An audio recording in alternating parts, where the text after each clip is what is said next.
Hi hello வணக்கம் நண்பர்களே. Manish cruise சேனலை சப்ஸ்கிரைப் செய்து சேனலின் வளர்ச்சிக்கு தங்களின் மேலான ஆதரவை நாடுகிறேன். வாங்க இன்றைய பங்குச்சந்தை நடைபெற்ற நிகழ்வுகள் பற்றி தெரிந்து கொள்ள உள்ளே செல்வோம். 3M இந்தியா குறித்த ஒரு செய்தி. 3M இந்தியாவின் பெங்களூரு அலுவலகங்களில் வருமான வரித்துறையினர் சோதனை நடத்தியுள்ளனர். இதற்கு 3M இந்தியா நிறுவனமானது முழு ஒத்துழைப்பு வழங்கியது என தெரிவித்துள்ளது. சக்தி பம்ப்ஸ் நிறுவனம் குறித்த ஒரு செய்தி. மகாராஷ்டிரா அரசிடமிருந்து 3500 சூரிய ஒளி solar photo voltaic water pumping station வடிவமைத்து தயாரித்து நிறுவி வழங்கும் ஆர்டரை பெற்றுள்ளது. இதன் காரணமாக இந்நிறுவனத்தின் ஷேர் மதிப்பானது இன்று அப்பர் சர்க்கியூட் அடித்தது. டாடா பிளே லிமிடெட் நிறுவனத்தின் வால்ட் டிஸ்னி நிறுவனத்தின் பங்குகளை வாங்குவதற்கு டாடா குழுமம் பரிசீலித்து வருவதாக செய்தி வெளியாகியுள்ளது. ஏற்கனவே வால்ட் டிஸ்னி நிறுவனத்தின் பங்குகளை வாங்குவதற்கு ரிலையன்ஸ் நிறுவனமும் போட்டியில் உள்ளதென்பது குறிப்பிடத்தக்கது. ஆர்பவர் நிறுவனம் குறித்து ஐசிஐசிஐ வங்கி தெரிவித்துள்ள தகவல். அவ்வங்கியிடம் ஆர்பவரின் பங்குகள் 886 மட்டுமே உள்ளதெனவும் நேரடியாகவோ மறைமுகமாகவோ புரமோட்டர் குரூப்பிடம் எந்தவிதமான தொடர்பும் இல்லை எனவும் தெரிவித்துள்ளது. ஏற்கனவே ஆக்சிஸ் பேங்க் ஆர்பவர் குறித்து கடன் வாங்குவது தொடர்பான அனைத்து பொறுப்புகளும் நிறைவடைந்தது என தகவலும் பதிவிட்டுள்ளது. கெயில் இந்தியா நிறுவனம் குறித்து நிர்மல் பேங்க் வெளியிட்டுள்ள ரிப்போர்ட்டில் குறிப்பிட்டுள்ள அம்சம். கெயில் இந்தியா நிறுவனம் கேஸ் டிரான்ஸ்மிஷன் சந்தையில் 75% பங்கையும் கேஸ் மார்க்கெட்டிங் சந்தையில் 60% பங்கையும் தன் கைவசம் கொண்டுள்ளது. இவற்றின் காரணமாக இவற்றின் வர்த்தகம் விரிவடையும் பொழுது கெயில் இந்தியாவும் வளர்ச்சியட வாய்ப்புள்ளதாக தெரிகிறது. மேலும் கெயில் இந்தியாவின் வருவாயும் உயர்வு பெறும் என்று நிர்மல் பேங்க் தனது ரிப்போர்ட்டில் பதிவிட்டுள்ளது. ஆனந்த் ரதி நிறுவனம் எலக்ட்ரோ ஸ்டீல் காஸ்டிங் குறித்து ஒரு ரிப்போர்ட்டை பதிவிட்டுள்ளது. இதன் காரணமாக வருகிற ஃபினான்ஷியல் இயர் 2025 இதன் வருவாய் 16 மடங்கு உயர வாய்ப்புள்ளதாக கருதி அவற்றின் ரேட்டிங்கை பை ரேட்டிங்காக வழங்கி டார்கெட்டை $185 என நிர்ணயித்துள்ளது. MRPL குறித்து எஸ் செக்யூரிட்டிஸ் வெளியிட்டுள்ள கருத்து. MRPL நிறுவனமானது வருகிற ஃபினான்ஷியல் இயர் 2026 அவற்றின் கடன் ரேஷியோவானது 1.7% 0.4 இம்ப்ரூவ் ஆகும் என கருதி அவற்றிற்கான கவரேஜை ஆட் ரேட்டிங்கிலிருந்து பை ரேட்டிங்காக உயர்த்தி டார்கெட் பிரைஸையும் உயர்த்தி வழங்கியுள்ளது. அது எதிர்பார்க்கும் டார்கெட் பிரைஸ் 257 ஆகும். பேடிஎம் இன்று அப்பர் சர்க்கியூட் அடித்து ஆச்சரியப்படுத்தியுள்ளது. NPCL national payment corporation of India பேடிஎம்மை தேர்ட் பார்ட்டி விண்ணப்ப வழங்குனராக UPIயில் பங்கேற்க பேடிஎம்மிற்கு அனுமதி வழங்கியதை அடுத்து இவற்றின் பங்குகள் இந்த அப்பர் சர்க்கியூட் எடுத்து ஆச்சரியப்படுத்தின. மேலும் பேடிஎம்மிற்கான கவரேஜ் 14 நபர்களில் 6 பை எனவும் 3 ஹோல்ட் எனவும் 5 செல் ரேட்டிங்கும் வழங்கியுள்ளனர்.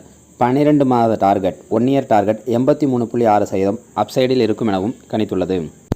அசோக் லைலாண்ட் நிறுவனம் குறித்த செய்தி. அசோக் லைலாண்ட் நிறுவனத்தின் 19.6% பங்குகளை வாங்குவதற்கான கிரியேடர் ஒப்பந்தத்தில் ஹிந்துஜா டெக் மற்றும் அதன் துணை நிறுவனம் கையெழுத்திட்டுள்ளது. கிரியேடர் ஒப்பந்தம் என்பது தென்கிழக்கு ஆசியா மற்றும் இந்தியாவில் உள்ள வணிகங்களுடன் கூட்டு சேர்வதற்கான கவனம் செலுத்தும் ஒரு தனியார் பங்கு நிறுவனமாகும். இதற்கான முதலீட்டு தொகை $50 மில்லியன் ஆகும். CG குறித்து ஒரு செய்தி.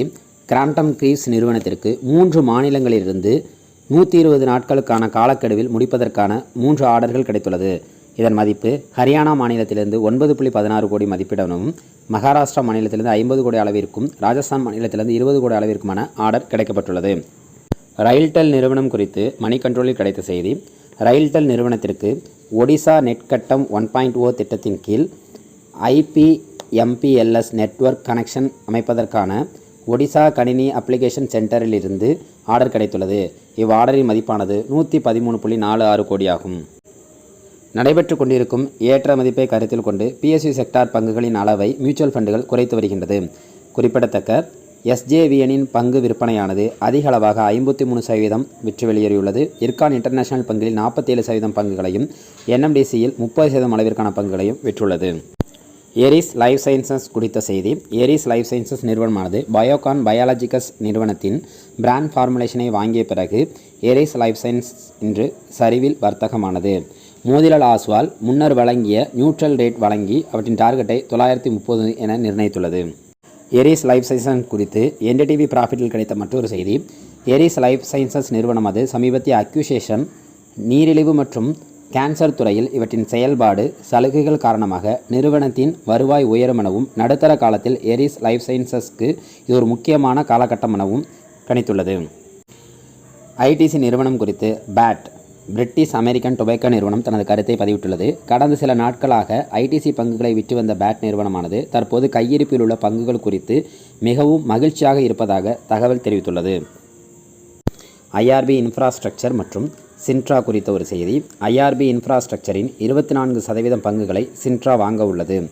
இது ஒரு ஐஆர்பி, ஜிஏசி மற்றும் சின்ட்ரா உடனான கூட்டு முயற்சியாகும். மோத்திலால் ஓசால் விபிஎல் குறித்து கருத்து தெரிவித்துள்ளார். இந்தியாவிலும் ஆப்பிரிக்காவிலும் விபிஎல் ஆனது புது வடிவமைப்புகளில் அவற்றின் ஊடுருவல் அதிகரித்து வருவதாகவும், கிராமப்புற மற்றும் குக்கிராம பகுதிகளில் விபிஎல் பருகுவதின் எண்ணிக்கை அதிகரிப்பில் இவற்றின் கவனம் அதிக அளவில் செலுத்தப்படுவதாகவும், இந்த செயல்பாடானது விபிஎல்லின் வருவாயை பெருக்கும் எனவும் கணித்துள்ளார்.